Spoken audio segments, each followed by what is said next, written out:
బాగా పువ్వులు వికసించి సూర్యోదయం అయిపోయిన తర్వాత ఈ తుమ్మెదలన్నీ అరణ్యంలోకి వెళ్ళిపోయిన తర్వాత వాహనాలు వెడుతుంటాయి. ఒకసారి అలా నిలబడిపోయిన వాహనంలో నేను ఉండి ఆ తుమ్మెదల్ని చూసి ఆశ్చర్యపోయిన భద్రాచలం వెడుతూ.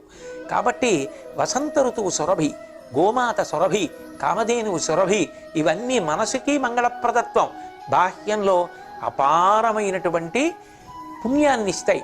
అంత గొప్ప గోస్వరూపంగా, కామధేను స్వరూపంగా, ఆ చంపక పుష్ప స్వరూపంగా, పరిమళ స్వరూపంగా, మనోహర స్వరూపంగా లోకాన్నంతటినీ రంజిల్లేటట్టుగా చేస్తూ బాహ్యమునందు సంతోషాన్ని ఇస్తూ ఆంతరమునందు కావలసినటువంటి పుణ్యాన్ని సమకూర్చుకోవడానికి సావకాశాన్ని కల్పించేటటువంటి తల్లి యొక్క విభూతి ప్రసరించినటువంటి లక్షణములకు సురభి అని పేరు.